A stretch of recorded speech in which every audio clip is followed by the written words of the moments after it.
जहाँ की आप देखते होंगे हर बार जो है निरंकारी समागम के रूप में ये ग्राउंड जो है भरी होती है, लेकिन इस बार आपको एक अलग सा देखने के लिए मिलेगा।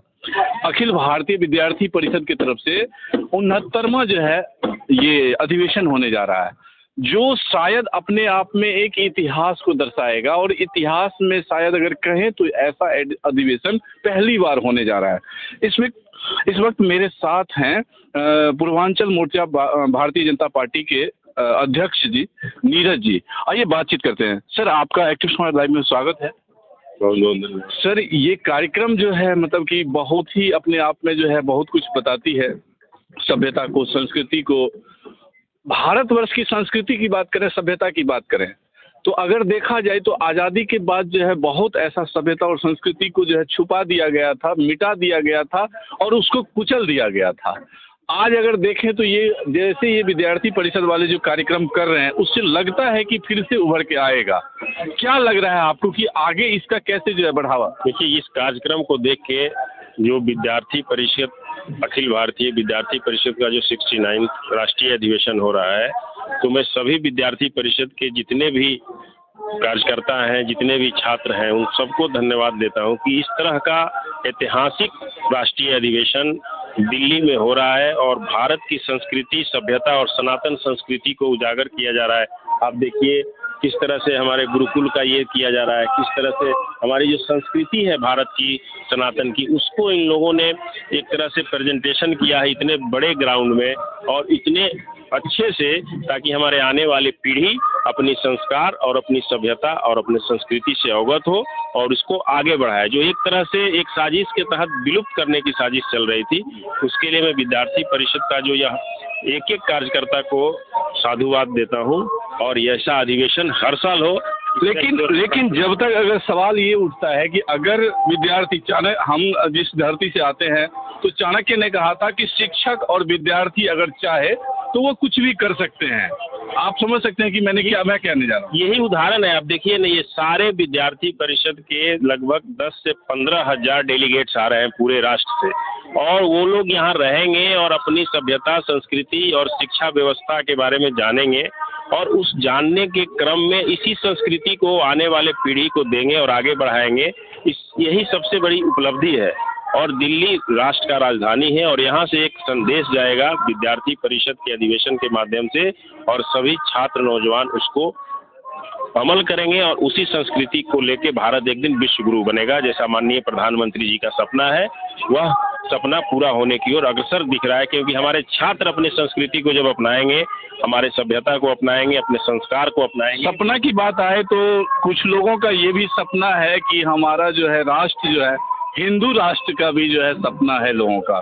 देखिए, ये सपना नहीं, ये तो हिंदू संस्कृति और हिंदू राष्ट्र पहले से ही है। ऐसा नहीं है, हिंदू राष्ट्र तो है ही, और हिंदू जो संस्कृति है उस संस्कृति को पूरा दुनिया अपना रहा है।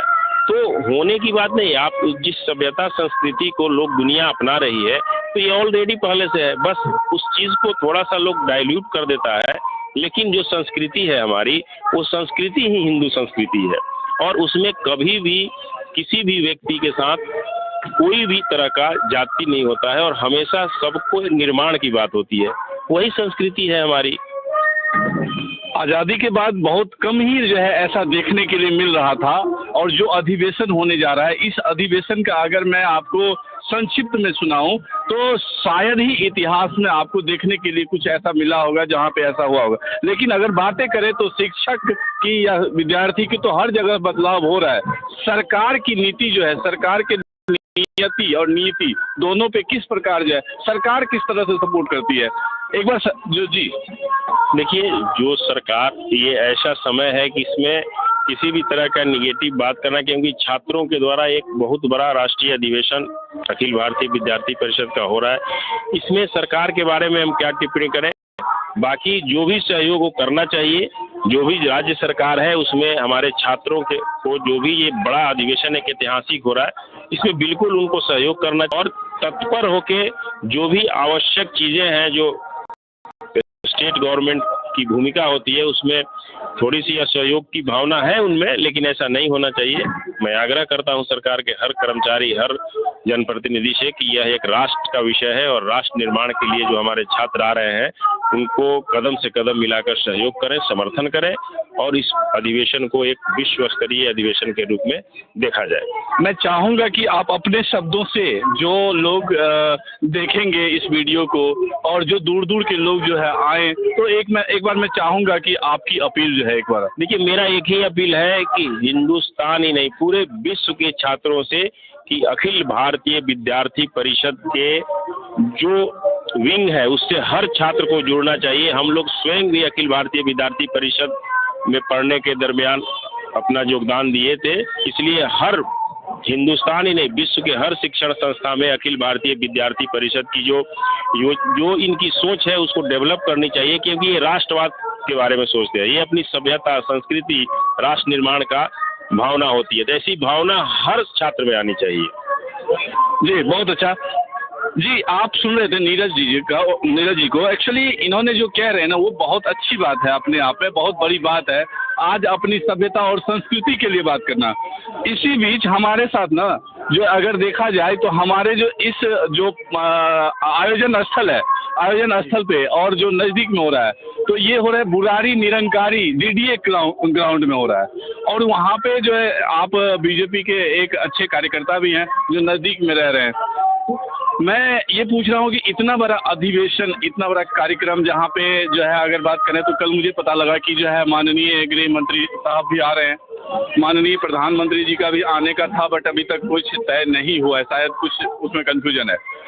आपके नज़दीक में, आपके घर के पास और इतना बड़ा कार्यक्रम हो रहा है, नंदू जी क्या लग रहा है कि मतलब ये क्या संदेश जाएगा?